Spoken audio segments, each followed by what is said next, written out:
What's up, everybody? I'm your host, Shane Mallory, with my co-host, Ricky DaCosta. And guess what it is? It's time to... run it back! That's right, baby. We are running it back. And if you hadn't noticed, okay, we got a brand new setting and studio here. We're moving up in the world. Big Amen, things, amen. budget, man. Hey, the sponsors are coming, man. I told you, man. We couldn't just Hey, move where's like the this coffee? without... Not yet? Listen, not yet. Okay. Another week. Okay. We will get on that coffee. Talk about the coffee sponsor next week. Absolutely. And we got some really nice pictures, some art we're going to put up in here too as well. Okay, so don't miss it, all right? A lot of exciting things coming for Yes. Run It Back, okay? But before we get into our many topics, okay, I'd be remiss if I didn't bring up week 2, another major injury. Nick Chubb, give me your thoughts on it. Listen, that was a gruesome injury. To start episode 4 that way, I think really sucks. Ultimately, that type of injury reminds me of what happened to Willis McGahee years ago. I remember that. Gruesome injury. Yep. This is his second knee injury that occurred in the same knee. Had a really bad one in college, too. Yeah. So he was both our top running back, and so ultimately... it's just really disappointing, disheartening, especially after an off season where the running backs got beat down, they weren't getting paid. The contract situation, ownership, GM is looking down at them. Nick Chubb was the standard. He wasn't getting hurt. Yep. He was ton of carries. So it's highly disappointing, gruesome injury, and it's going to take him a while to get back. Well, I think they even flashed a stat during the game of how the 5+ yards per carry average. The only other running backs to do that in careers are Barry Sanders and Jim Brown. So obviously this is a very special talent. My heart goes out to him and his family. He's a pleasure to watch. You had already said it. Both of our top running back, and he was balling out last night. 10 carries, 64 yards, I think, when the injury actually happened. Mm-hmm. So, that's 6+. The guy was doing what we've known him to do, being a stud. It made me start to question the coach. Because when you really look at that offense, it's driven by Nick Chubb. And they got other players. They got other players. Have no idea what's going on with Deshaun Watson. But they've had Deshaun Watson... does not look like a $230 million quarterback right Absolutely now. Absolutely not. But look at the talent they've had. Beckham, Watson, Nick Chubb, Njoku, Jarvis Landry a couple of years ago, Jarvis too. Landry. Kareem Hunt. Yeah, they've had guys. There's a lot of talent on that team, and guess what? They're not progressing forward. So, Nick Chubb really carried that team, and now he's down and out. So I think it's we're going to see the type of coach that Kevin Stefanski is right now. Yeah, you will. And Deshaun Watson, he's got to earn that $230 million very soon. That did not look like a quarterback that is ready to go and carry a team to the promised land. I think it opens up some avenues for some other teams in the division too, which we'll get to later on. Absolutely. I'm sure you want to talk to. Oh yeah, we will definitely talk about that. Don't worry though, all in good time, my friend. Okay, I'll relish that pick segment too as well. But we're not there yet. Okay. Okay. If you all didn't remember last week, there's a lot of chatter, about the week 1 outcomes on the picks. So I guess we just have to wait and see what happens on these week 2 picks. Somebody got that. Yeah. So you see that championship hat? We got it on for a reason, but. You had talked about this. Now, I got back late. I saw the tail end of the game. Saw the dirty hit, too. But it seemed like you came back to. But talk to us a little bit about this Colorado versus Colorado State game. A lot of trash talk leading up into that game. Listen, well, first of all, it's primetime Deion Sanders, right? It's literally primetime. I don't even really know the other coach's name, but I think, that whole setup about the hat and... Yeah, what are you saying? When I talk to somebody, I take my hat, my sunglasses off. That's what my mother taught me, right? Insinuating that Deion's mother didn't teach him any manners, right? I didn't like that. So, but first of all, you're giving the other coach and team bulletin board material when you go out. 100%. Listen, everybody plays hard in football. Yeah. But with a little extra motivation, you're going 100%, 100 miles an hour all the time because there's a little extra added oomph there, and that's what the Colorado State team did. Now, they definitely they came out hot. They caught Colorado, I'll say, overhyped a little bit. Maybe. Napping a little bit. Their rivalry game, listen, too. I'm not going to say that, any team planned to be dirty, but when you have 10+ personal fouls, the hit on Travis Hunter. Did not like right? that hit. But didn't he get juked? He got juked out of his skis for the game time touchdown. 100%. Yeah. But there was also the hit on Shedeur Sanders, right? Number 8, Okay. right? Didn't see that Kareem, one. right? Okay. Wrapped him up, drove him down to the ground, snapped his neck back a little bit. So again, didn't love the way they were Sanders can playing. ball too, man. Listen, that boy can ball. Listen, watch out now. Top 3 draft pick next year, I think so. Listen, if the Jets fall apart, I know who your future quarterback might be. You know? Well, they're saying this draft coming up could be the most quarterback-rich, talented draft in years. They're talking about a possible 6 quarterbacks potentially going in the first round, but at least the first 2 rounds. Definitely. 4 or 5 at least going in the first round. Definitely got Drake May, Caleb Williams, and like I said, Shedeur is climbing up the charts tremendously. Yeah. So, but listen, great game, great comeback. I think he proved himself in terms of what he's been doing. 1 overtime? Or 2 overtimes? 2 overtimes. 2 overtimes. Two Wow. overtimes. Love games like that. And they took the ball first. They wanted to score, put the pressure on Colorado State.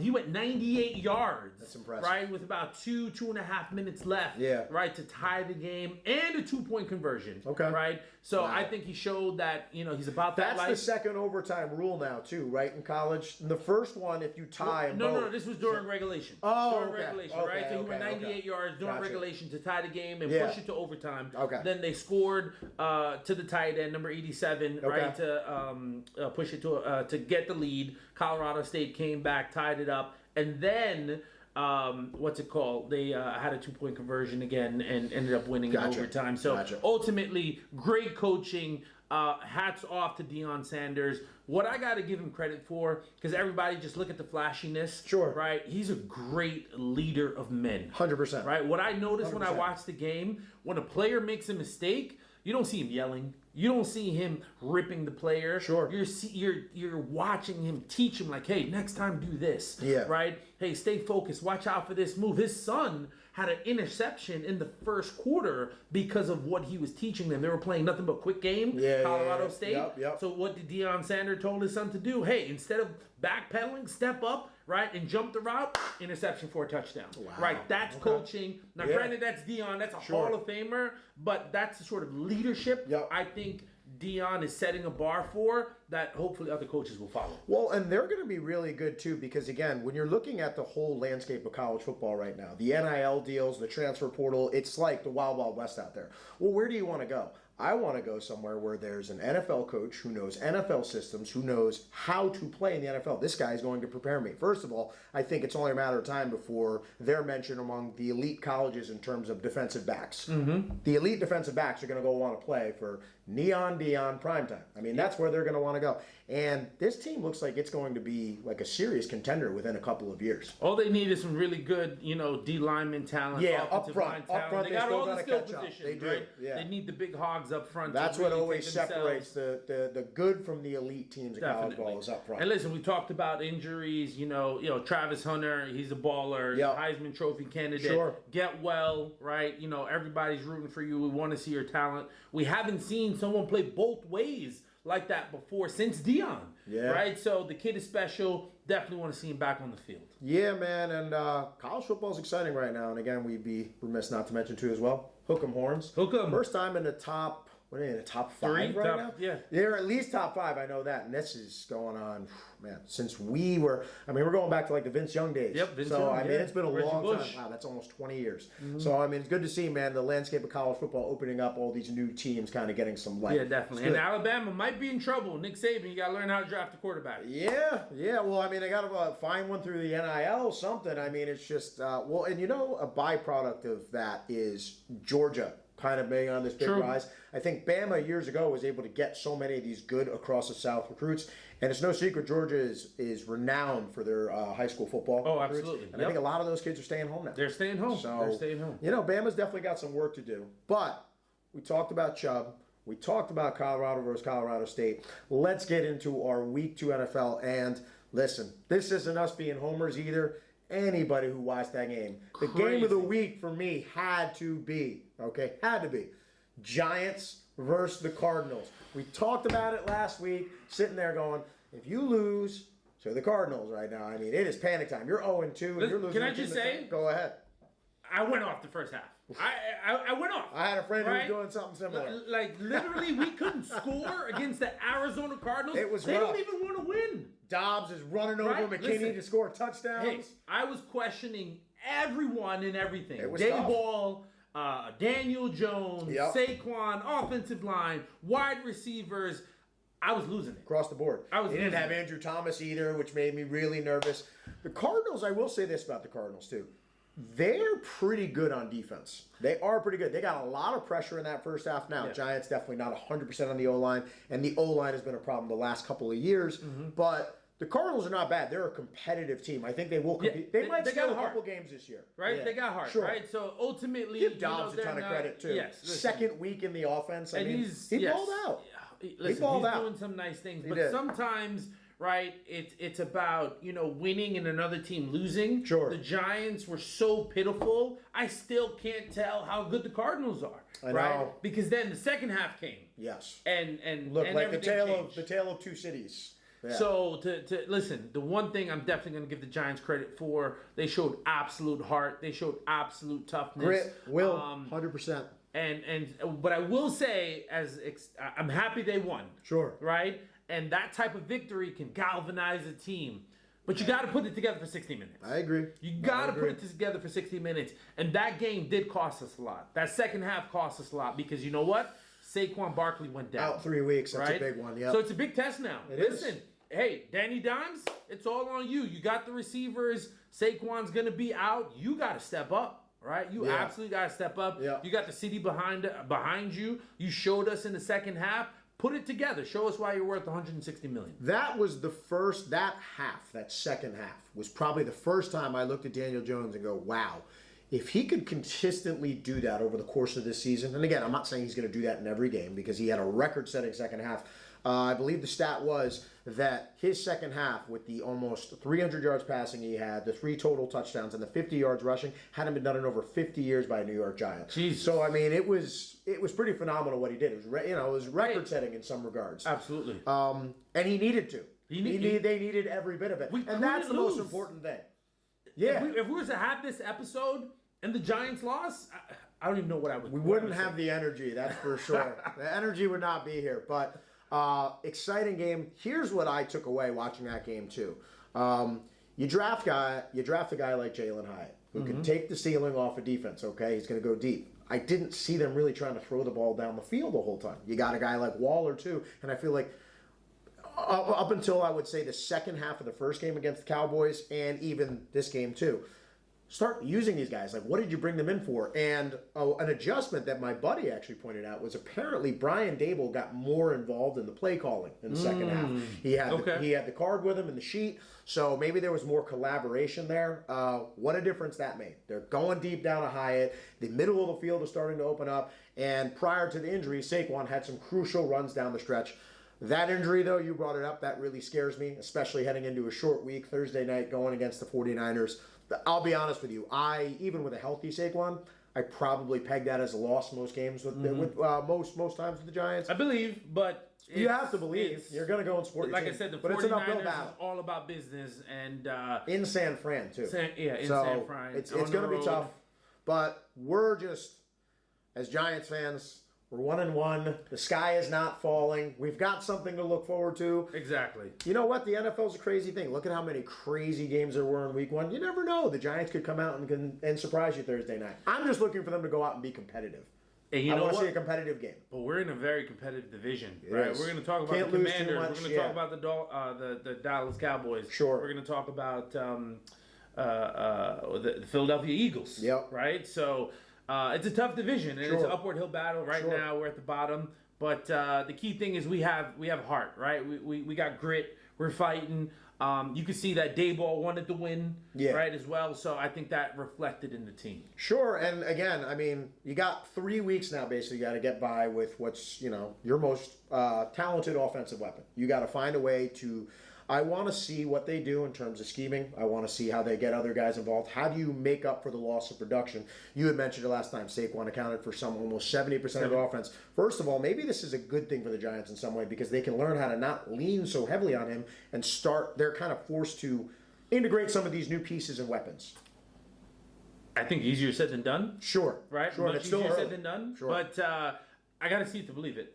Right? Sure. I got to see it to believe it. Like I said, I'm rooting for Daniel Jones. Right? He's got to step up. Sure. Right? We're paying him a lot of money. And one thing about quarterbacks, and some of my friends were like, "Oh, you don't like Daniel Jones." That's not it. Mine right? too. Mine too. I need a quarterback that's going to make everyone around him better. Sure. And that's what I'm looking to see from Daniel Jones. Agree. Now, that second half, That was great. he was on the money. He was Danny Dimes. Can't say right? enough good things about that half. Exactly, 100%. I think he definitely left a lot of Giants fans hopeful. Sure. But now you got to do that for 60 minutes Yeah. and make all those young guys Yep. better. Sure. Without Saquon. Yeah. Because then if you can somehow weather the next 2 games-ish without Saquon over the next 3 weeks, then you know what? We 2-1 would be, to me, that'd be pretty fantastic. That'd be a home If run. you could go 2-1, That'd be a 2-1 home in run. these 3 games.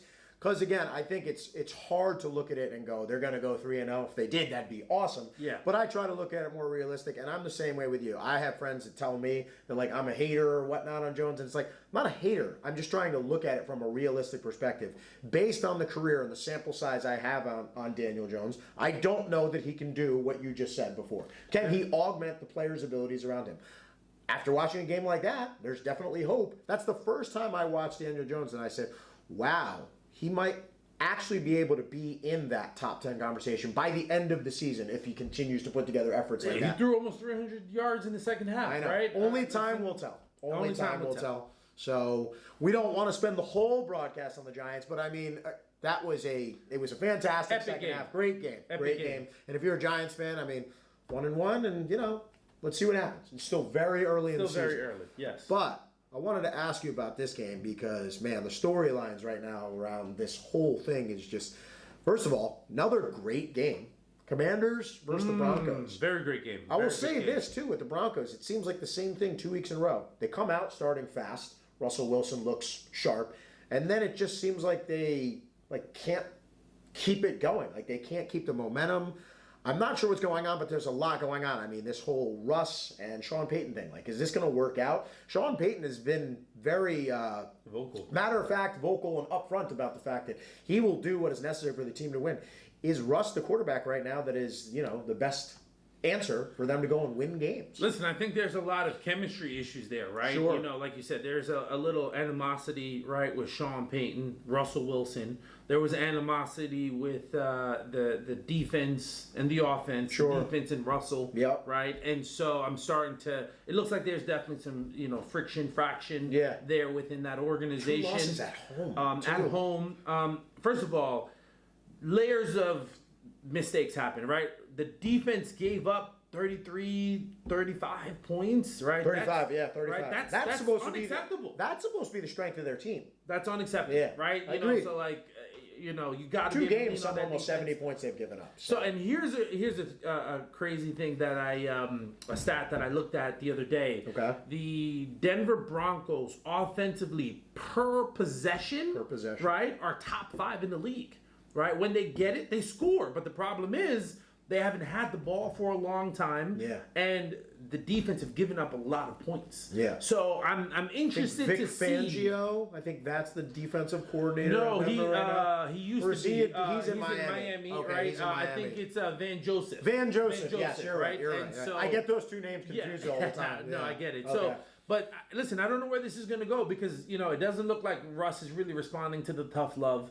I don't know if the team supports him. I don't know if the coach supports him. And Sure. so ultimately, I think they may implode from within. I mean, it does seem like it is close to panic time, especially when, you obviously underperformed your expectations last year. Okay, well, brand new year, brand new season, fresh start, new head coach. So you would think by now you'd at least, at bare minimum, 1-1. To start off 0-2 with this whole new thing.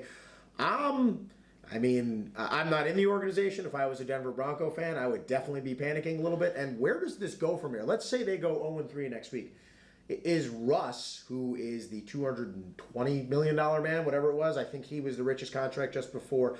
I always get the 2 mixed up. Was he signed first or was Watson signed first? No, Watson was first. Watson was first. Right, so then Russ. Russ, I guess, now Burrow. But Russ did have the richest book on the at one contract. point, yeah. The richest contract on the books. Yeah, I just where do you go from here? If you start 0-3. So sometimes in life when you make a mistake, right, you gotta just, take your punches and pivot, eat it, right? So in this particular case, you give it this season, you give it 4 or 5 games. So you think Russ starts all 17? No. No. Absolutely not. First of all, it's already a tough division. There's already friction. Yeah. And if the defense isn't going to show up, they just might be 1-5. The only thing that might be their saving grace right now is the Chiefs are 1-1, and the Chargers are having struggles now too as well. So they might still have a chance to turn this around. But you talked about this just before. The defense is alarming because this is supposed to be kind of the strength of their team. And Russ is making some plays, but it just seems like he can't consistently do it over the course of 4 quarters. Kind of like what you were talking about with Jones. I need to see it over the course of a game. So let's think about this. Let's think about this, right? So if you start 1-4, 1-5, 2-6, whatever the case is, as an organization, you have to make an executive decision. Sure. Are we closer to the playoffs with Russ? Yeah. Or are we better resetting? Right, we already made a mistake and paid him too much money. Yeah. Right. So do we reset? It's a great draft. Okay. A lot of talented quarterbacks. Oh yeah. Right. Yeah. Do we go all in? Right. I don't believe in tanking, but as an organization, sometimes you have to make an executive decision. Sure. Right, for the next 10 years of the organization. Sure. Right. And you have to do what's best for the team long term, especially when you're starting off as roughly as they are. And listen, you got Patrick Mahomes in that division. Right. You have Justin Herbert in that division. Jimmy Garoppolo, he's a winner, right? He wins games. He wins They're games. 1-1 right now too. Ultimately, if this continues, I would, as an organization, I'd have to make an executive decision to, bench him. Peyton made the move to bring in Stidham too, so obviously there's something he likes in Stidham in terms of how he runs the offense. He's been in the league 5, 6, 7 years. You're not going anywhere with him. Right, he may be able to run the offense a little bit better, but they're not going anywhere with Jason Stidham. Yeah. So ultimately, you might just have to chalk this up as a year for a top draft pick. Listen, the one bright spot for them right now is the young kid Mims. I mean, he had a heck of a game. Yeah, he's starting to come around. And they were kind of devoid of weapons, it seemed, or at least that one breakout weapon. Mm-hmm. Maybe they've got him now. I'm hoping that Javonte Williams can somewhat return back to form at some point. He looks like, he's a normal person after, a major knee surgery. Seems slow, at least right now. Listen, you talked about bright spots. Eric Bieniemy and the Commanders. Yeah, and people thought they were going to be a mess coming into this season. I thought so too. The last thing I thought they were going to be 2-0. Right? Sure. And so, Sam Howell, the quarterback's playing pretty well. They're playing very well. Yeah. Terry McLaurin is obviously a stud wide receiver. They're doing Robinson, really well. too, the running back, very good. Right, yeah. Solid. And they got Gibson in the back. Listen, I think they're doing well. I'm glad to see Eric Bieniemy doing well, right? Because I think he can definitely coach in this league. Sure. It does sadden me, right? And I have to take note because Kansas City Chiefs now, their offense have taken a step back. They struggled to put up 17 points against the Jacksonville Jaguars, right? But now Sam Howell is scoring 30 points a game. There might be a connection. But ladies and gentlemen, he did it. He tugged on Superman's cape. Don't tug on Superman's cape. You don't do it. There was no way that Patrick Mahomes and the Kansas City Chiefs were going to start their season 0-2. Don't tug on Superman's cape, man. I got the superhero shirts right here. You know what I support, okay? Listen. Showtime Mahomes. All right, I apologize. All right, listen, I apologize. I'm never going to do it again. You swing at the king. You best not miss. I'm not trying to swing at that king. Right, but listen, my analysis wasn't wrong. Sure. They only put up 17 points. Yep. Now, the defense and Chris Jones, he came back healthy, aggressive, looking like he's trying to win Defensive Player of the Year. They're a top 10 overall defense right now. And that's why they won the game. Maybe they're trying to change their scheme a little bit and rely on the defense, which is crazy to say with Patrick Mahomes. But the offensive weapons and the offensive scheme in Kansas City does concern me, but I believe in Patrick Mahomes, so I'm not betting against him again. I like all the points you just touched on. When I look at Kansas City right now, there's a few different questions I have right now. One, the receiver right now, the receiver position for them, it's definitely an issue because outside of Travis Kelce, teams are going to start to catch on that we're just going to go and blanket this guy and make somebody else beat There's us. no number one receiver, There and is. I'm starting to question even if there's a number two receiver. Exactly. And again, it's just like it's only so long. Like teams are going to pick up on. The other question I have for them is, and again, this is not fantasy related for me at all. This is serious. I like Isaiah Pacheco. I like the way he runs. The man runs like he is angry on every single play. Do you, as the Kansas City Chiefs, have to sit there, look at your team right now and say, we might have to be a little bit more built on the strength of, we've got a pretty strong defense right now, and maybe we got to lean into the running game a little bit more. No, that is not Andy Reid. Yeah. You have Patrick Mahomes at quarterback. He's had good running backs throughout his career, but he has this thing. He only wants to run the ball so many times a game. 12 carries for 70 yards is a good. Listen, at the end of the day, do you want to have the ball in Patrick Mahomes' hand or Isaiah Pacheco, right? Fair. So ultimately, you're going to go with Patrick Mahomes. Yeah. They need to. I'm looking at the GM, right? They need to bring in offensive talent. That's a true number one receiver. They need a receiver. Because I don't know why they wouldn't playmaker. try to get into Hopkins through the offseason last year. It maybe just it came was, down to money. Maybe it was money related. I think he was asking for too much, but that's the guy I wanted, right? If they had Been him, a perfect fit. it would have been an absolute perfect fit. Look, So he's still doing okay in Tennessee. He's doing solid. He's doing very solid. Disappointing Definitely. quarterback play, to Right. say the least. Very disappointing quarterback play. But listen, I think the Chiefs are going to get it together. I think they made a calculated decision to develop on offense. So I think they're going to lean on the defense. The defense is young, too. But Like, the the defense problem isn't is, going anywhere. come week 8, right? You got to have a winning record. You got to Which I think they will. The rookies have had to progress. Sure. If they're not progressing at a level, you're going to have to make a big move to get a wide receiver. And again, while the Chiefs have been more or less the class of the NFL for the last few years, I can tell you right now, and again, this is way too early to tell. Again, we'll have our first quarter report after the 4th game of the season. Yep. But if I were just picking right now, I wouldn't have them pick to go to the Super Bowl. I just don't think top to bottom they're complete enough. This game is getting morphed so much into an offensive game right now, where it's even if you go to the Super Bowl with a great defense, you have to be able to win like a shootout type game. Look at the Super Bowl last year. 2 teams that led the league in sacks, but again, still both put up over 35 points in the game. You're seeing it in college too now. Like the NCAA championship last year. Well, actually, no, Georgia crushed TCU. But even the 2 semifinal games, high scoring back and forth games. I mean, the Georgia-Ohio State game, I think the one team had 50, the other had 40-something. So the game is morphing much more into can you go and win shootouts in the biggest game? Because the offenses now are too good for defenses to fully stop. But players matter. Sure. Superstar matters, right? Sure. Look at Josh Allen and Stephon Diggs. Yep. The type of quarterback that Josh Allen became when he got Stephon Diggs. Had a heck of a game this week, too, right? man. Nice yeah, bounce back listen, for him. I said they needed to win. Yep, and right? they They did. won, And they right? did. So good job, Josh. Bills, you did the right thing. But for the Kansas City Chiefs to keep up, right, with that AFC, to keep up with Trevor Lawrence, Calvin Ridley, Josh Allen, Stephon Diggs. Sure.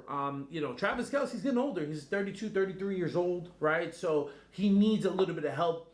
He's still your number one, but you could have a complimentary piece. That's a big time. That's a big time. Veteran. You know what? You need experience. Someone you can rely on. The good thing about Juju Smith-Schuster last year was that on 3rd down, he was there for you. In the playoffs, he was there for you, right? Yeah. Eventually, these rookies would get those He experiences. at least had one guy that he trusted, rely Exactly, upon. and that's what he needs. So if Doesn't seem you're to have not that right going to now. have that number one killer of a wide receiver, you need professionals in the wide receiver position that can show up during playoffs. Yeah, I mean, listen, I think everything you hit on is straight facts. We'll just have to wait and see. Again, I mean, it's still there's so much reaction because the NFL is so exciting for everybody. It's still only 2 games, so I mean, like we have a lot to learn about all these teams and where they're going to go. Quick segue before we go to break. Philly, a little sideline blow up with AJ Brown.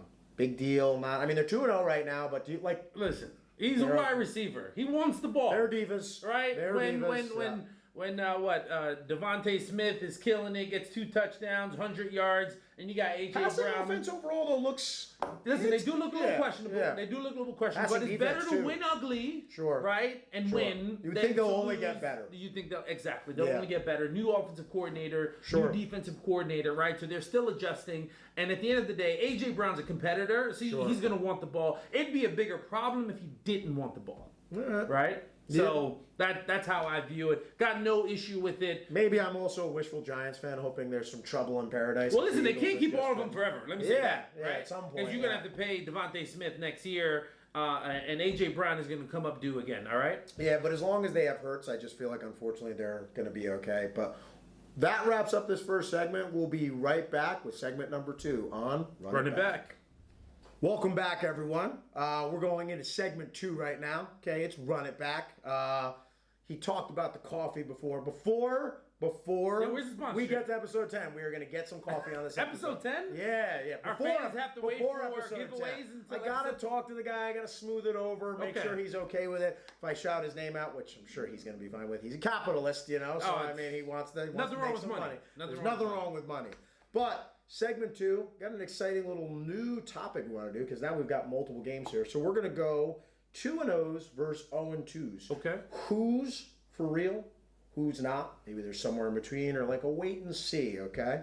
But we've got a few of each, all right? I'm going to give you the lead on this. Let's start with the 2-0s. You give me a 2-0 that you think is for real. Give me a little breakdown as to why. So, listen, as I started the year, right, I talked about the Jets, and I thought about how good of a season they were going to have. Sure. And so because they were going to have a good season, I didn't think this team was going to step up as much. But with the shift that happened with the Jets, all in on Miami. Wow. Miami is for real. They look dangerous. They're the only offense. Look fast. Right? They're the only offense that is ahead of the defense right now. Oh, yeah. Right? Normally the defense is schematically ahead of the of offensive, right? Because offense is all New about England rhythm. had no answers the other night. No They answers. really had no answers to stop Tyreek Hill, he didn't even have a great game. I know. Right? They used him more as a decoy. Yeah. What they were happened? so concerned with him, though. Everything else was opening up. Jalen Waddle, Balance he went of the run off. game, too, yeah. Running game, right? Sure. They kept on trying to get rid of Mostert, and he just went off for 110, 120 yards. Sure. The Dolphins are for real. Vic Fangio on the defensive side.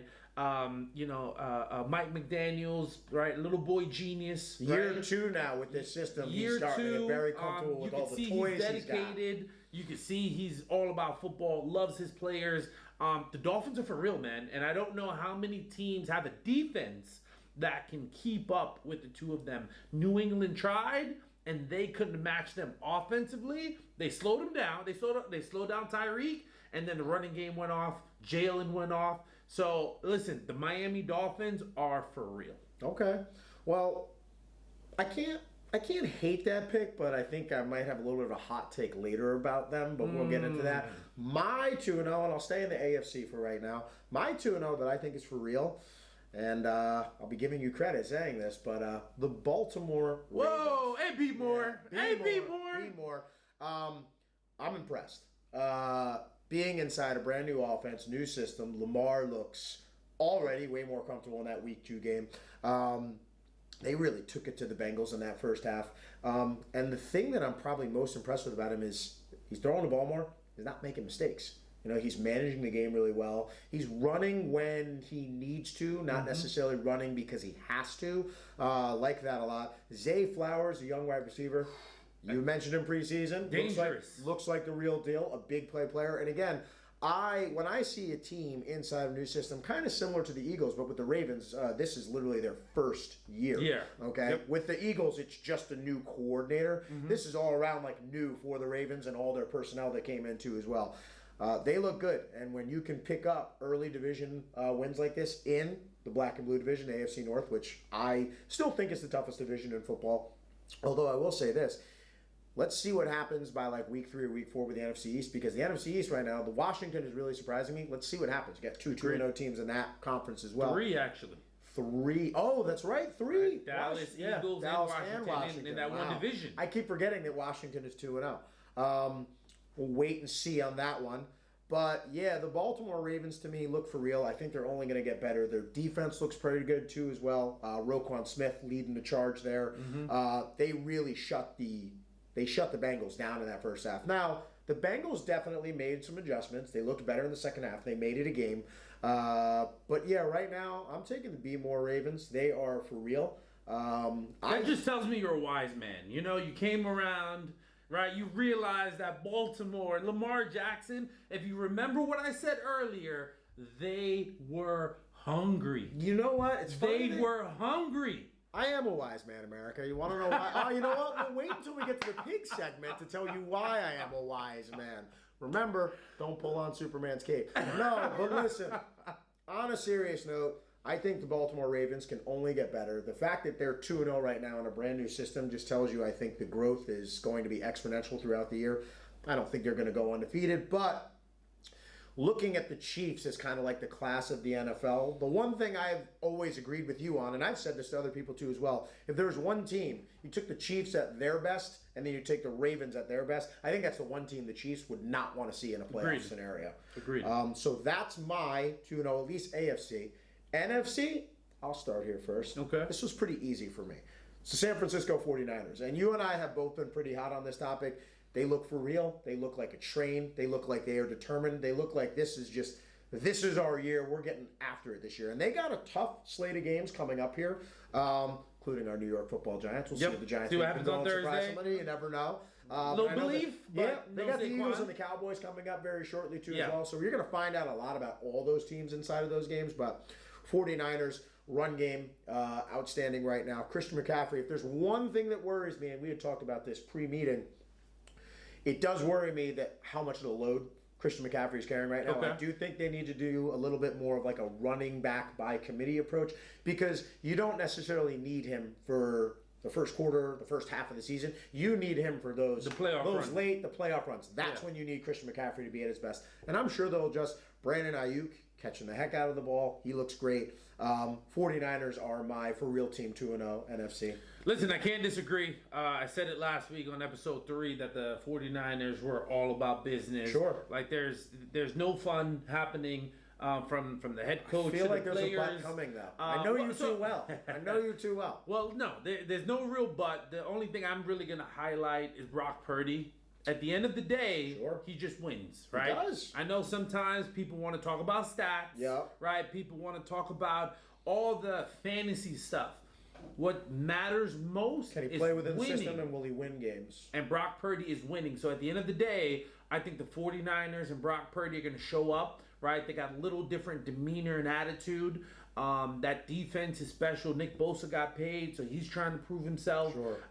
You just across the board, they got nothing but talent. Sure. And if there's one place I'd say they were maybe a little weak, and I don't think it's necessarily like the Eagles, but maybe the secondary. It's one place. The Rams did show that a little bit. Again, my boy, I don't mean to keep shouting his name out, but Puka Nacua. You heard it here first. You heard it preseason. Go back and look at the earlier episodes. I'm not making this up. Puka Nacua went and lit them up on the outside. I mean, this man is 25 receptions for his first 2 games. I mean, it's impressive. Yeah. I think he dropped 30 fantasy points last week. Of course, he was on my bench. Yeah. He's been called up now, though, guys. He's here. He'll be in the lineup this week. Wise decision. But yeah, no, that like the 49ers is all about business. I think it's like I said, they're as Dion would say, they're taking it personal, and they're going after everyone this year. So we're both very high in the Niners. Very much so. If I had to, throw a third team in there, I'm going to mention the Dallas Cowboys. Right, Sure. that defense looks lights is out doing right something now. Special, right? Unfortunately, you talked about them preseason as well. Yeah. They're playing fast. They are. They're stopping the run. Yep. Right. And they got Gilly on the other side that I mentioned. Right. No, people didn't want to throw at Trayvon Diggs. Sure. Right. So they would attack the other secondary corner. Now that secondary corner is Stephon Gilmore. Yep. Right. Older veteran, a professional. Sure. And so. They're real dangerous, man. So I think if I had to throw a third team in there, the Dallas Cowboys. Now, are they 100% for real? We'll see. But that defense alone can carry them to the Super Bowl. They're gonna get. Right? It's gonna give them a shot to win a lot of games. That defense, running game. If Dak Prescott doesn't turn over the ball, they're going to make the playoffs. I predicted they were going to win the division. So far, he's not. Right? No turnovers. No turnovers in 2 games. Listen, Sauce Gardner should have caught that interception and ran it back and would have changed the game. Right?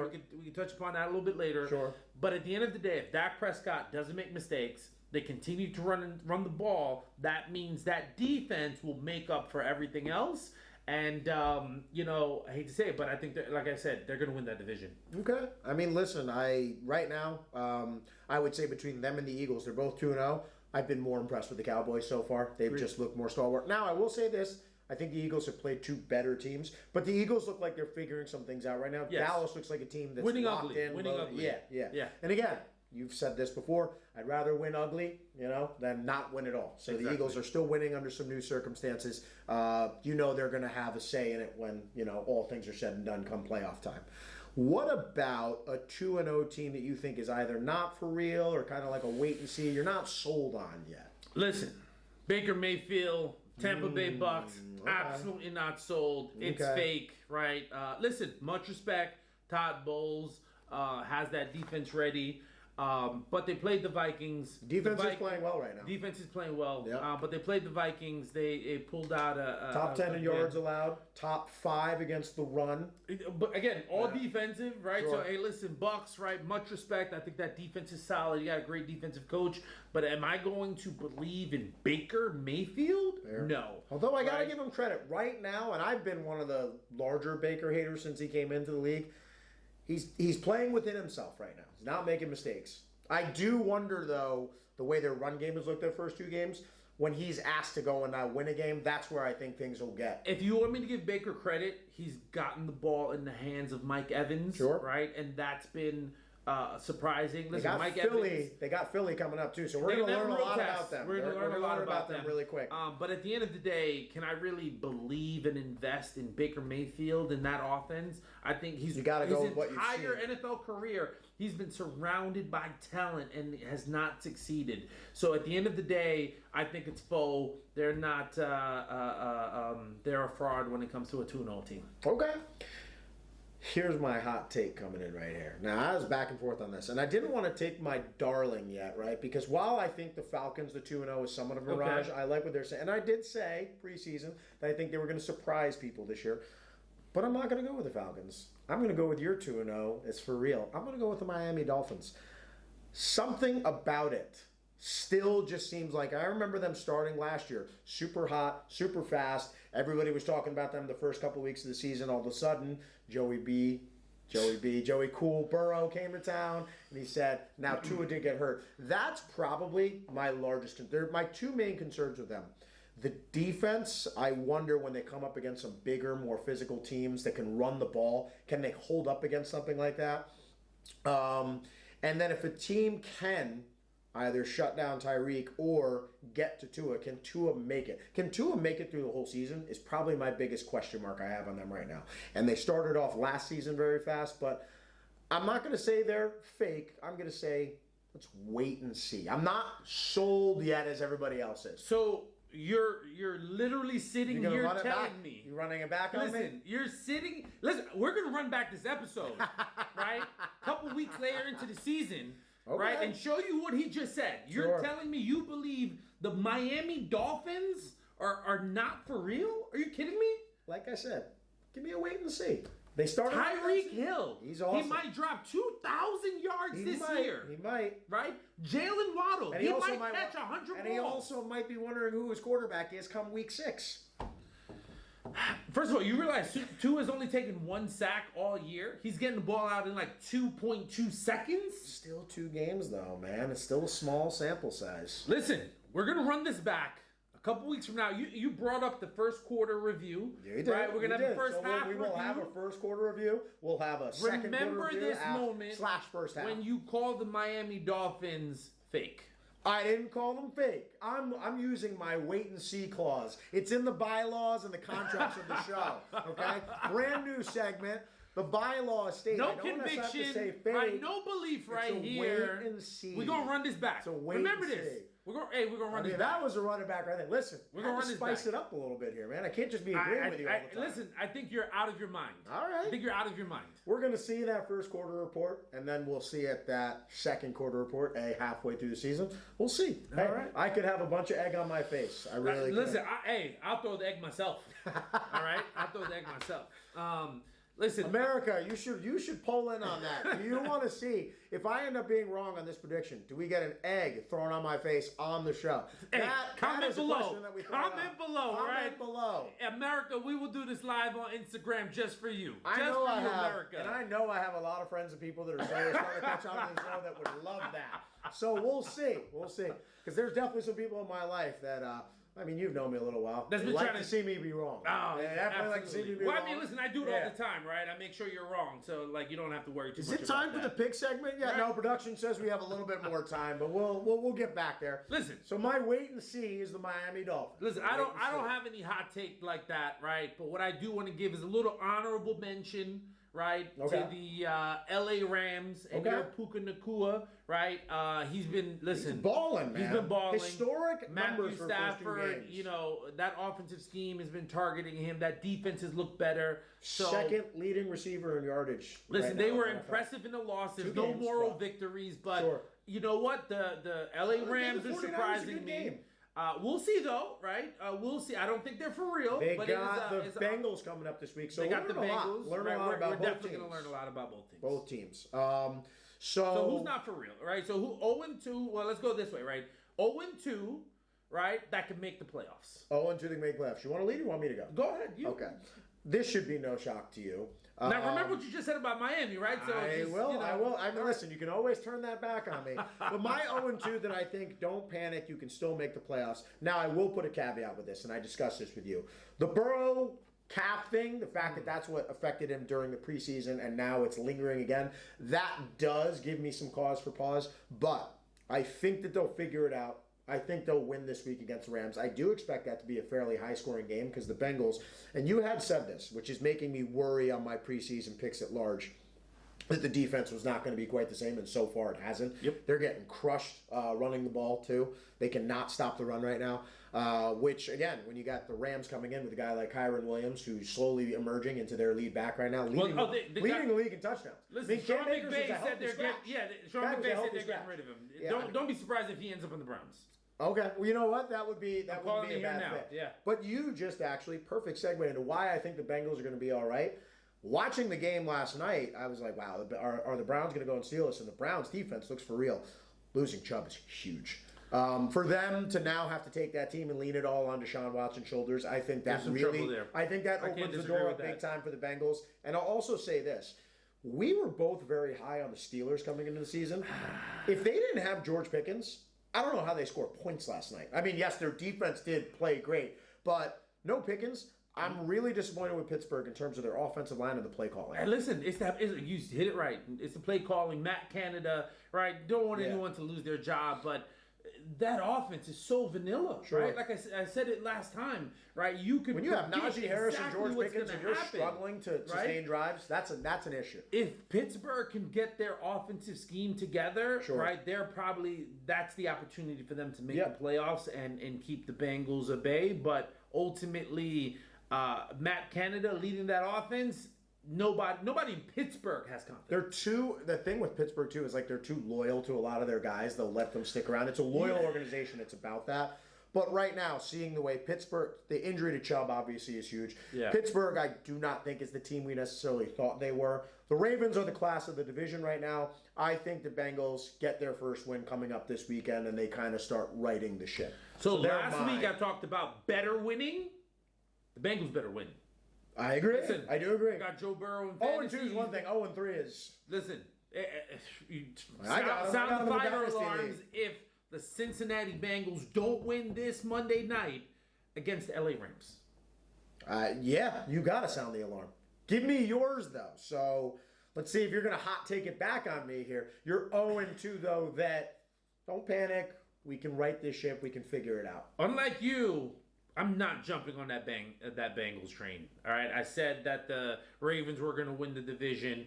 If the Steelers can freaking learn how to play offense and develop their quarterback and throw the ball to George Pickens, right, give the ball to Najee Harris, they're going to be a dangerous out. Mike Tomlin, right, he wins 9 games, right, because he doesn't go under He's 500 never in gone any 500. season, right? We have to it's believe in early. the record. They're going to fix it. They're going to make some offensive adjustments. I cannot jump on that Bengals train wagon, even though... Quick interruption here, too. As much as we talk about Micah Parsons, T.J. Watt does not get enough credit for the hound of a defensive player. He just became the sack leader all time in Pittsburgh, and there's been a lot of great names that play defense out there. It's him or Micah, best defensive player in the league. I got to give it to Micah. You'll give it to Micah? Yeah, we can talk about that later. So my 0-2 team that's going to make the playoffs. Sure. LA Chargers. Wow. LA Chargers. Wow. Now, as much as Kellen Moore just knows how to throw the rock, they have so much weapons, right? On both sides of the ball. So, which is what makes with them that more much alarming. talent, it's a problem to fail, right? Okay. So, with coaching, that could get fixed, Okay. right? Yes, Austin Eckler is hurt, but you know what? Kelly as the backup is solid, right? Coaching is the difference with that team right now, and so ultimately, I'm going to believe in the LA Chargers to get it together and to make the playoffs. Okay. Right? They're still healthy. The defense will get better. There's a lot of talent on that defense. That offensive line is still healthy. So I'm riding with LA Chargers to make the playoffs. Wow. With an 0-2 start. So I'll tell you, first of all, if I were given honorable mention for another 0-2 team, I would say the Minnesota Vikings. I think the NFC North is still kind of wide open. Like there isn't a clearly, although the Lions are good. Did you They're honorable mention? Honorable mention 0-2 team. Minnesota Vikings that are about to trade their quarterback? Well, that let's are about see. to start the season 0-3? 0-3? Let's see. Did you just want to do this to fire me up? You know they're playing the Chargers on Sunday, right? You know that, right? Oh, wow. That's going to make or break one of those team seasons. Oh, I guess I did fire you up a little bit there. Well, again, I guess winner, live to breathe another week. Loser, oh man, it is full-blown. LA Chargers winning this week. The 0-2 team that I think just cannot come back, Denver Broncos. Ooh. And it was tough for me because the Chargers I am very worried about, especially the fact that they're a returning playoff team. They, in 2 games last year, while they did lose to the Chiefs, I mean, like, they gave the Chiefs everything they could handle in those 2 games. They can score points. They can score them in bunches. I'm inclined to agree with you that they probably will figure this out eventually. Herbert, I think, is also just too good to not find a way to win some of these games. If they go 0-3, though, I think Staley could very well be fired after that game. Like, I think it's that close right now. I don't think he's on a hot seat. I think he is literally sitting in an inferno. But you know what? That's at the end of the day, the Chargers is not that type of organization. So even though I would agree he should be Sean fired, Payton right now. Listen. Ultimately, I can't disagree with Denver. Right? Denver, like I said, there's something going on there. I think they're going to implode from within. Like I said, I think the LA Chargers are going to right the ship. I think Peyton and Russ are going to be at each other's throats if they lose another game. The defense is really alarming me. Again, Mims had a nice game. Can he replicate that? Javonte Williams still seems to be coming back from the injury really slowly. I'm genuinely worried about that team, especially when you lose your first 2 games at home to open up a season. You coach everything. I'm worried. I'm very worried about that team. I thought they would look much better than they do right now. That one I can't disagree, and that's also what led into me picking the LA Chargers, because when you look at that division, the Chiefs are going to be on top, right? I don't think the Raiders are for real, and Denver just can't get right. Yeah. So therefore, the window is open for the Chargers to step up, get the number 2 seed, win about 10 games. And so Raiders are 1-1, but I don't. 1-1. I'm not. No, I don't take. They beat the Denver Broncos. Yeah, right? and then they just got the brakes beat off of them by the Bills. From the Bills, too. exactly. So Josh Allen looked good in that game. He looked good in that game. He needed to. Yeah, he did. He did. No, he had to step up. He had to step up. I do think with Josh Allen, I think a lot of people freaked out that first week. I think the Jets won. They just know him. I just think it's a bad matchup. I do. And do it against better competition. He needed to win, and you beat up on a team that you were supposed to beat up on. Let the Bills play better competition, and let's see how Josh performs. But when you play a team, and again, the Raiders are 1-1. Technically, they're not the worst team in the league right now, but I don't expect them to finish with a very good record. But you played an inferior team, and you made them look like a clearly inferior team. I think the Bills are going to be okay this year. And, man, I told you about Cook. I did tell you a little bit about Cook. I said I think Cook is going to have a good year. If the Bills can find that balance of running the ball with an actual running back, the way he looked, man, Georgia Bulldogs, I mean, Listen, that dude can play. Listen, let me say this. I'll say this. The season is starting to play out for the Bills. Yes. Right? Yes. And the door is open for them to Especially do well. with the Jets injury right? to at quarterback. That helps them big time. Right? Patriots don't have an offense that can be competitive. Right? Ultimately, the Chiefs can't score a lot of points right now. You're looking at, the Browns, right? Just lost Nick Chubb. Sure. So when you start to look at that whole collective division, Pittsburgh can't play offense right now. Yeah. When you look at all those factors, right, the window has just opened for the Buffalo Bills, and it's up to them to take it, right? So ultimately, we're going to learn a lot about the Bills. If not now, then it's never. Yeah, man, I think you just hit on some great points. I really can't debate anything that you just said. I really can't. We just have to wait and see. Again, a lot of this is still fresh. We're 2 games in, so I mean, let's talk about the Patriots. Man, they're a mess right now.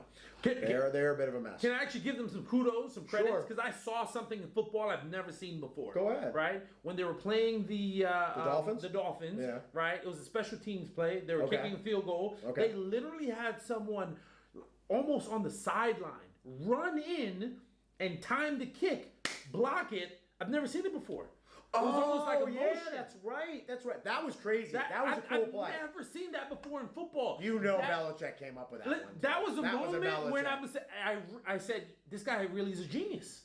Who in the world? That was smart. Think about it. Now, it's 100% timing. You got to get lucky with it. But, man. That was cool. In a big moment, that was big really kick, cool. The timing was perfect. Perfect. Too. I forget the kid's name, too. He's like blonde, kind of long hair. He came off. I don't follow the Patriots. I couldn't tell you his name. It's hard to follow anything. Again, they don't get any skill talent right now. And the other thing I could say for you fantasy people, I made the mistake of trying to pick up Kendrick Bourne after week 1, and then I started him.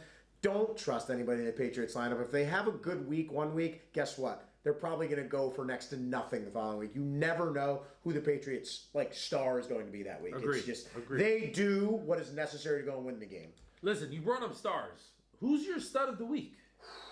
Stud of the week. This was really hard for me. I was really I was in between 3 people. Puka Nacua did something that hasn't been done his first 2 weeks of the season. I think the stat was he has the most receptions by a receiver in their first 2 games in some 50 years. So Puka Nacua. I think in NFL history. Yeah. Okay, so NFL history, even greater. But Puka is not actually my guy. I want to keep him hungry. I want this to keep going. My guy is George Pickens. Okay. Watching that game last night, 4 receptions, 127 yards. 4 receptions, 127 yards. The guy's just got big play potential written all over him. And especially when you look at that offense, yeah, man. I mean, if he's not on that team, I don't think they have a prayer in winning many games this year. Guy's explosive. He's fast. As soon as you catch the ball, the run after catch, I mean, he's just different. My guy's George Pickens. Who you got? Listen, I can't disagree with that. Great pick. But listen, I'm a defensive guy. Okay. Right? And defense doesn't get enough credit. I like that you're doing that. I like that. We got to shout the defensive players out. Carson. Oh, my God. This guy is a beast. He is. Right? 2 sacks, 2 tackle for losses, right? Fumble recovered, 5 or 6 hurries. This guy is doing things we haven't seen since Lawrence Taylor, right? And he's smaller than Lawrence Taylor. I'm almost going to make you run it back. Don't you dare put his name in that sentence yet. Don't do it. Listen, he's not there. But listen, I think he could break the sack record this year. You heard it here. The single season. The single season. It's held by a giant. It is. It is. So that can't happen. Even though I have a friend who thinks he's going to win NFL MVP. I think it's impossible for a defensive player. It's biased to the quarterback. I agree. They'll give it to Dak. If they did it on real merit and your effect on a team's 100%. Outcome, I think you could be in a conversation. 100% agreed. Well, we said this. It's just like the Heisman in college. Yes. It's a quarterback award, right? I don't even take anyone else seriously because the voters aren't going to vote for anyone. It's very disappointing, right? But, what he is doing is ultimately special. And when you think about most valuable players, right, the Dallas Cowboys would not be 2-0 right now without him. You're right? And 1,000% so, right. even though I'm a Giants fan, I gotta pay my respect. That boy is nasty, and he's doing something. I wanted the Giants to draft him. I wanted the Giants to draft him. I agree. We passed on him, right? And Dallas took him. So, listen, I'm upset about that, but ultimately, he's my stud of the week, doing something special, and I think he's going to continue it. Listen, I love it, and you opened up the show. You're going to force me to up my game. I'm going to have to start giving the defensive players more love. But his stud of the week is Micah Parsons. Mine's George Pickens. That wraps up kind of our second segment. We'll be back with picks for next week. What's up, everybody? Welcome back. It's the final segment of Run It Back. So everybody knows, if you've been watching the show now, we're 4 episodes in. This is our Pick segment. Pick segment. Now, before we get into the picks for this week, we got the running tally. I tell you, I always go back into the show, people. All right, I check the records, they count. So, at the end of last week, I was sitting at 6-10. You were 7-9. There was a lot of talk, about there's winners and there's losers. So, this week you're a loser. Well, you guys remember how I alluded to the championship hat. Now, I can't say this worked in fantasy for me right now, but we're going to be making some changes. It's time to get real. But when it comes to the picks, first of all, I just want to congratulate you, my man. You went 10-6 this week. That was really good, okay? You're now 17-15 for the year. That's awesome. 10-6 in most situations. I mean, that's a great season, especially by the old NFL record. Listen, my FanDuel. Oh, did you good? Good. Week. Listen, so we're showing that we're 10-6 showed up. We are showing that we are respectable football fans with the records after this week. 10-6 is really good. It's just not as good as 11-5, and that was the champion right here's picks record this week. Oh yeah, it's getting real, but it's exciting because after 2 weeks of the season, we're literally tied at 17-15 records. Tied. So all right, we're 2 games over 500. So wait, are you a winner or are we just even? This week I'm the winner. I mean, we have a week 1 winner, and then, just like we go through our quarters and our halves and the third quarter and the fourth quarter, at the end of the season, we'll tally them all up, and there will be 1 winner and 1 loser. So we're 1-1 on weeks right now, and we're tied. Hey, listen, Ricky Bobby, if you're not first, you're last. Yeah, hey, listen, and you live by that phrase, so I mean, this week I guess you're last. So, that being said, though, we got a great slate of NFL games this week. So we go through our picks right now. First of all, best of luck to you. All right, on the week 3. Absolutely. May the best man win. And what are we starting with? We're starting with the Thursday night matchup, a game that's near and dear to our hearts. We've got the New York Giants at the San Francisco 49ers. Who you got? Listen, I've been talking about them all season. They are all about business. 49ers, short week. The Giants lost Saquon. He's out 3 weeks on injury. So ultimately, as much as I love the Giants, I can't rock with them during this short week Thursday night. San Francisco will be prepared, and they're going to beat the Giants. Don't think it's going to be close. I think we're looking at 30-18 49ers. As much as I want to be, it's my team. I love them. I want to be right, in terms of my picks. And I just don't see this with the Saquon injury so quick. The short week, how just physically grueling that second half was of the game too as well, for them to just have to dig in and come back. I'm with you on that one. I got San Francisco, and I will say this. I think the Giants are actually going to be competitive. I think they're going to surprise some people. Okay. But San Francisco has just been lighting the scoreboard up right now, and they're good enough defensively. I've got San Francisco taking this game, I'll say 31-21, San Fran. Okay. So similar. Okay. Now we go. This is a tough game to call, just because of how both teams, of where they're at right now. But we got Tennessee Titans at Cleveland Browns. You want to lead, or you want me to go? You can take this one. You want to take this one? All right. So, Tennessee surprised me last week. Okay. Going and beating the LA Chargers. I did not see that coming. I will say this, though. We talked about this before the season. Derrick Henry I think the end is coming close. You can just see The average yards per carry relative to how many carries he's getting, it's starting to dip. He can still score touchdowns in the red zone, but Tajay Spears, that rookie backup, is starting to get more burn. He looks pretty good too. This is a tough game. It's at Cleveland. Man, I'm really stuck on this one. This is not an easy one. If I have to pick one, I'm going to go... Man, I feel like this is a toss-up game. I'll go Cleveland just simply because they're at home. No, you know what? I'm going to switch that. I'm going to take Tennessee in the upset, all right? I just think Tennessee has more of an identity. They know what they want to do. I think it's going to be a low-scoring, grinded-out game. I got Titans beating Cleveland 19-16. 1916, okay. Well, listen, there's no question for me. I'm all on the Tennessee Titans. Okay. Right? I think even though he's Derrick scared Henry, now, America. See, I catch him this week. America, he just changed his mind. He's going to hug my picks. He just changed his mind. Tennessee Titans is on the notes right here, okay, America? Listen, Derrick Henry, I think they're sharing the backfield. I think they're intentionally cutting back on his workload to keep and preserve him for the end of the season and the playoff push. Okay. I saw some good things from their passing offense, right? Treylon Burks had a nice, 40-yard touchdown last week. Sure. So I think, listen, I mentioned this earlier, what the Giants showed in the second half. They showed a lot of heart, right? And ultimately, that Tennessee Titans is a tough-nosed team, full of heart, full of toughness, and they're going to pull it out. I think the Browns are falling apart.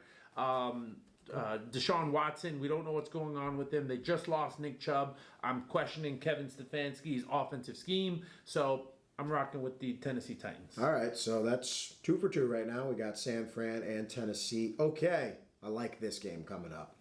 Atlanta at Detroit.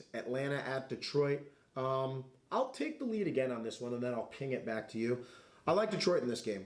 Atlanta's 2-0, but I like Detroit. It's at Detroit, number 1. I think Detroit wants to show everybody that they're for real. Yeah. The shootout game with the Seahawks, okay, very back and forth, but the Seahawks obviously had to go out and win that game. There was that sense of urgency. Well, Detroit, it's your turn now. Show everybody that you arrived.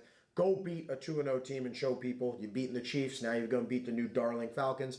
I like Detroit in this one. I think it's a fairly high-scoring game. Atlanta's defense, I think, finally kind of comes back to earth right now. I think the stats are a little bit misleading on them. Mm-hmm. They're top 5 in multiple categories, but I think they come down to earth this week. I like Detroit, and I like them 31-28. Okay. Listen, let the record show I'm actually on Detroit, but live right here, I'm changing my mind. Right? You got to split. So earlier today, I realized that CJ... I got to root against my guy Bijan, too. Listen, but okay. Listen, CJ Gardner is out. All right. Okay. David Montgomery is banged up a bit. He is. Okay. And so that concerns me, right? Those are 2 critical players, right, on defense. Sure. And what we've learned... Next man up, though, right? Yeah, next man up. But what we learned about the Atlanta Falcons, right, they're going to run the ball. Oh, yeah. Right? And Bijan, as I mentioned, give him the rock, and you saw what he just did, right? Amazing week. Looks like he's going to be a special player. I think the Atlanta Falcons are going to surprise us and win this game. Sort of a close game, 24-21, 28-24, one of those combinations. Atlanta Falcons. I can imagine his bets with 2 scores. The betting guy over here. 28-24, Atlanta Falcons. All right. So you got Atlanta, I got Detroit. I think that's going to be a good game. Yep. I got that one circled. I really want to watch that. Let's go New Orleans at Green Bay. We'll start with you. New Orleans at Green Bay.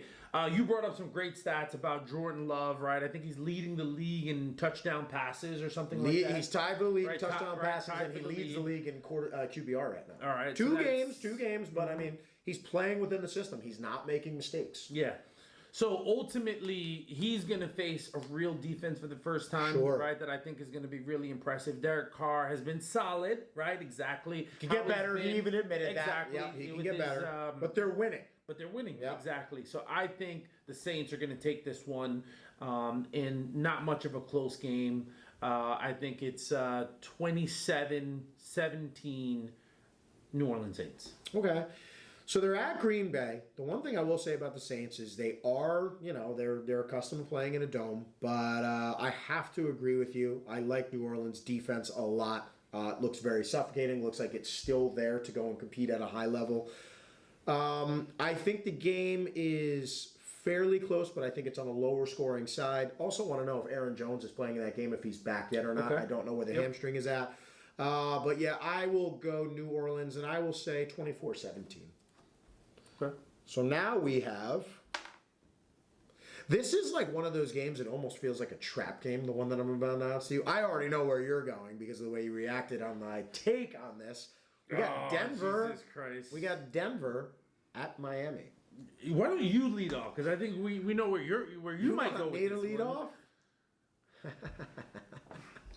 Do you really have the balls to sit here and take the Denver Broncos? Right. Tell America. We're going to call this Shane's upset special of the week. And we're going to go, no, I'm just kidding, America. I'm just kidding. He better be. I like the Dolphins at home against Denver. I just said Denver, it's full panic time. I don't expect them to right the ship. I think the way their defense has been giving up points and yards, this Miami team is just well suited to just go and put it up. I actually think this game could get ugly. I got Miami. I'm going to say, I will say Denver has put up some points. Let's say 38-31. Wow. And that's Denver coming back like late in the game. I think Miami has an early lead.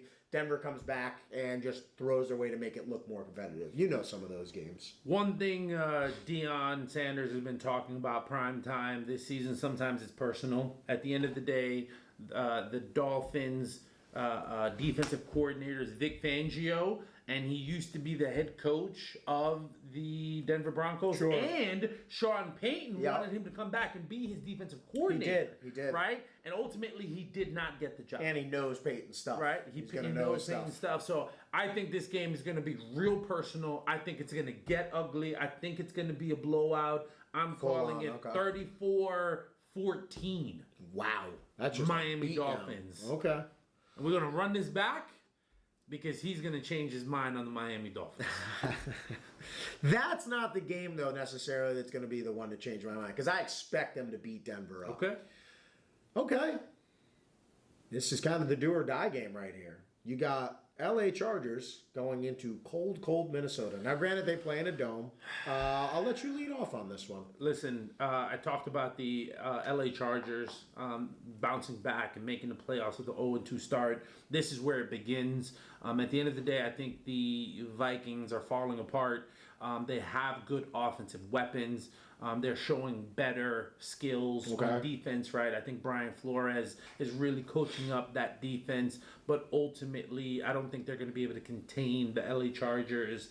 This one will be a shootout, okay? I agree with that. So I'm thinking 34-28, 34-31, 34-28.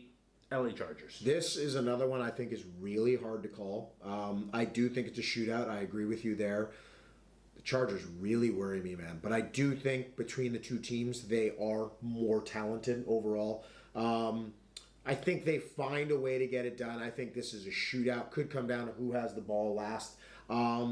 By some way of however it happens, I got the Chargers winning this. I'm going to say 38-34. So we're both on the Chargers here. Was it your Vikings the honorable mention? They were the honorable mention. They were. And so you have them starting 0-3? I do have them starting 0-3. Okay. I do.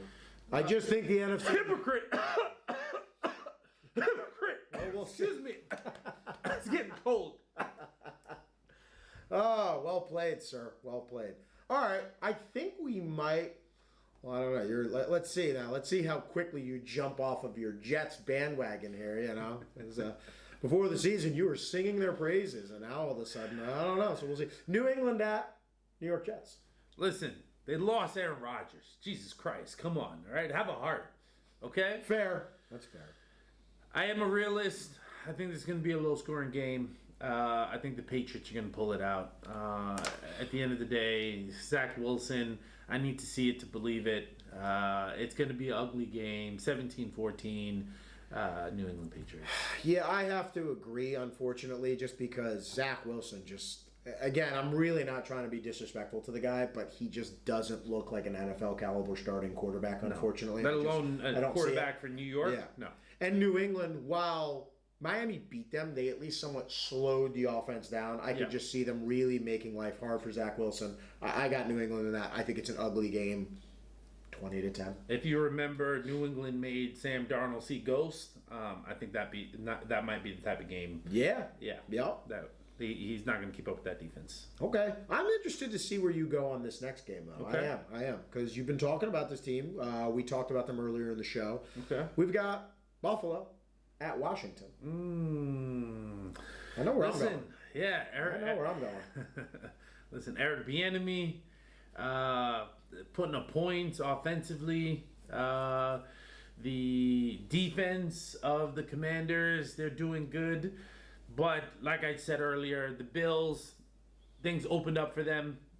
Josh Allen, this is a game he's got to win. He's got to have it, right? The sky was falling after week 1 with you and Josh Allen. What's going on here? All I'm saying is he's got to do it. All right. Right? And if he does, he did what he was supposed to do. Okay. If he doesn't, America, we got problems, right? But you know what? The Bills win. It's going to be also definitely a shootout. I agree. So let's say probably the highest scoring game of the week. Let's go with... highest scoring game of the week. Okay. Yeah, let's go with 38-35. Okay. I think Buffalo wins too as well. I think that they're just the team that I can trust and believe in more over the course of not only a season, but like a 4-quarter game. Washington's had a nice start, but I do think they come back to reality. I think Buffalo wins this game, not going away, but I think they win it fairly comfortably. I'm going to say 34-24 Buffalo. Okay. I feel like we're probably going to agree on this game too as well. Houston at Jacksonville. Bounce back game for Jacksonville. I agree. C.J. Stroud has shown some good signs, but ultimately Jacksonville has too many weapons. Now, it is a divisional game, right? So I'll give it 24-18 Jacksonville. Okay. Yeah, I mean, I agree. Houston will put up points and yards. They'll do that because they'll be playing from behind. But I expect Jacksonville, like you said, to bounce back. They're the more talented team, both offensively and defensively. Trevor Lawrence needs to have a good game. The Chiefs were really pushing him around last game. Yeah. Houston, they're a young team. They've got some talent, but they're not there to compete with a team like that. And they got some injuries on the offensive line. They do. So I don't think they're going to be prepared. Yeah, I mean, I think Jacksonville wins this game like 31-17, 20-ish range, something like that. Okay. So, this is another one I do feel like it's kind of easy. Indianapolis at Baltimore. Richardson, I think, is going to be out. The concussion, that boy's got to learn how to slide. He's got a tremendous amount of upside and potential, but that boy needs to learn how to get down. Well, listen, I think it's a good thing he's not playing this game because Baltimore will beat him up pretty badly. It's at Baltimore. Sure. Right. Things are really starting to click for the Ravens. Okay. So, granted, the Colts have a good defense, but listen, when you're playing football, you need some inspiration, right? You need some energy, and ultimately, with Richardson going down, I think that's going to zap the team a little bit. So the defense will have some good defensive effort, but at the end of the day, they're going to fall short. They're not going to be able to put up enough points. They don't have Jonathan Taylor, don't have Anthony Richardson. So they're definitely. But who's the backup? And he started for a little while before. What's it called? No. It begins with he an played M. at Jacksonville. Gardner Minshew. Gardner Minshew. Listen, solid. They didn't miss a beat too when he came in the last game, but Baltimore's a different animal. Yeah, he's a professional. So I don't think it's going to be a blowout, right? I think it's going to be a 28-21, 28-18 type of game. Okay. Yeah, I agree. I think Baltimore wins. I think, like you said, because it's... I always confuse it. They're not the same division. Never mind. Yeah, I think Baltimore wins. And if I'm any judgment into how they played Houston in that first game, I think this is another one that's fairly not close. I'll say 31-17 Baltimore. Okay. Seattle at Carolina. I feel like some of these games are kind of... But these are one of these weeks where you're going to pick a bunch that you think are going to go one way, and at least half of them are not. Listen, So, Seattle's a tough place to play. They lost week 1 to the Rams. They're in the same division. They know each other well. Ultimately, Bryce Young, he's learning on the job. Tough environment. He's shown some ability, but he's not up to speed he's got yet. nothing around him. And Seattle's got a lot of weapons. So I don't think this one is going to be close either. I think this one is like 27-14 or 27-16 Seattle. Yeah, again, Carolina does have a very good defense. That was evidence and on display last night. They kept them somewhat in that game. But the offense just really can't capitalize. They just don't have playmakers. I take Seattle, too, as well in this game. I probably would say... I think Carolina, their defense makes Seattle work. But, yeah, I'm in a similar ballpark as you. Let's 27-13. Okay. I'll say 27-13. Well, I guess I should let you go first on this one because you're the one that decided last week to pull on Superman's cape. Chicago at Kansas City. You're not feeling an upset here? No? Listen, no upset? Listen. I said I'm not picking against them again, right? I don't like the offensive weapons, but this is a get-right game. Yeah. Right? You need to put up some points. Oh, they're going to put up some points, right? Like this one could be... Especially against Chicago, the defense is a mess. Well, exactly. And they're going to be in Kansas City. Yep. This could be the game to give them a little momentum, right? Give the young guys some confidence. I agree. Right? So Game 3. Things start, rounding into form. You start shifting your focus. If Justin Fields get back to his old ways and start to run around a little bit more, right, he might pose a problem for the Chiefs, but I'm thinking it's going to be ugly. I think that defense is going to show up for Kansas City like they have the first 2 weeks. I think the offense is finally going to get it right. So this is going to be a perfect storm, and it's going to be 34-16. Wow, we're close on that. Kansas City Chiefs. Okay. You pretty much hit on it all. I just think this is a mismatch top to bottom. I think Kansas City's defense is going to have Fields running for his life. I think Chicago defense right now, they've got a defensive coach and their defense is a mess. They can't really stop anybody. 30-16 Kansas. I don't even know if he should have his job after the season if it continues the way it should. Because I don't see there's I don't a see few any coaches. development. There's a few coaches that I could say that for right now. Yeah, but in this 100%. one, again, everyone is blaming Justin Fields, and granted, he's holding on to the ball, so he's had time, right? He's hesitating, so there's something happening, and it feels like he's been instructed not to run, right? Sure. What made him so special and dynamic is he'd look at his first read, it's not there, and he'd take off, right? Okay. And so that's one thing running quarterbacks have in their skill set that Justin Fields is not utilizing right now.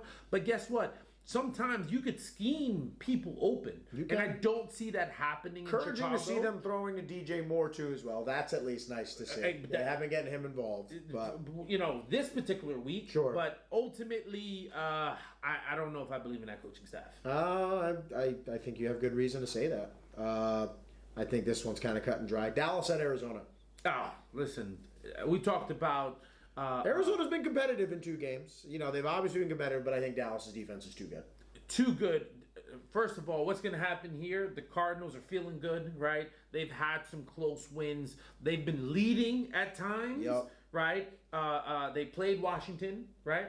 They played the Giants, right? So they're feeling good about themselves. They're going to get the brakes beat off them this game.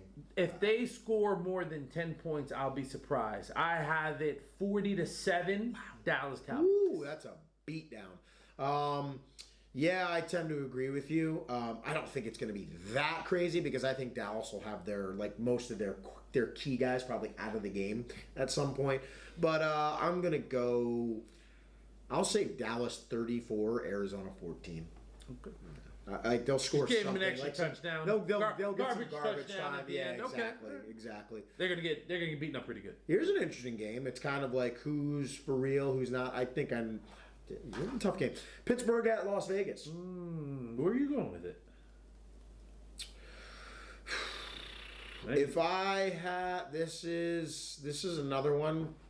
I gotta go Pittsburgh because I just think the difference between the 2 teams is the defense. As much as the Pittsburgh offense scares me, it's like guys, you've got like a freak show on the outside in George Pickens. They just find ways to get him the ball. Yeah. I can't imagine that Najee Harris has another game like that. I don't believe in Vegas. I don't believe in their coaching staff. Jimmy Garoppolo wins games, but it looks like that team is still kind of trying to work its cohesion out. I'll take Pittsburgh. I think this is a lower scoring game.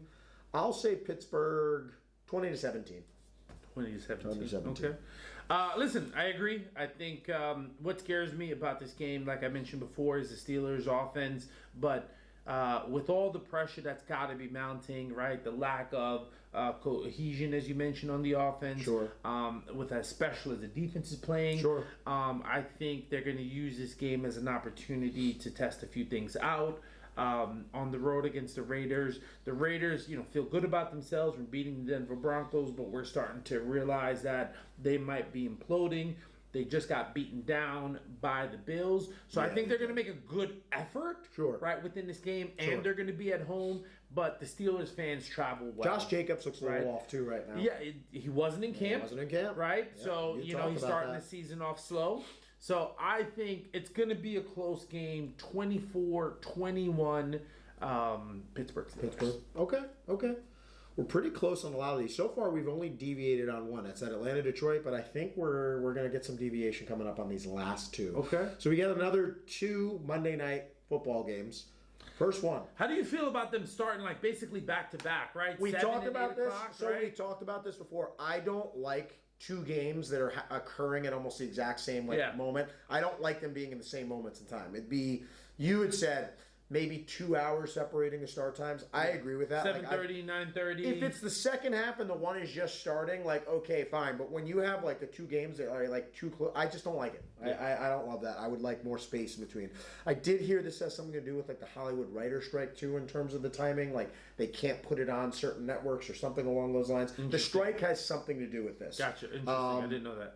Because one of the networks, I guess, can't play regular scheduled shows because they don't have anything. Oh, wow. Because the writers aren't writing. But we won't go into that because this is a sports podcast. Yeah, all right? So I'm not going to go down that road. Best of luck to both sides because I do like television and movies. Philadelphia at Tampa Bay. Listen, I told you I'm no fan of Baker Mayfield. You're not. But I'm on the Philadelphia Eagles here. They've been winning ugly. Granted, the Tampa Bay Bucks, their defense have been playing well, but I'm riding with the Philadelphia Eagles because they've been stuttering and stumbling so much. I'm going to say it's going to be a little bit of a closer game, right? So I'm going to say 24-20 Philadelphia Eagles.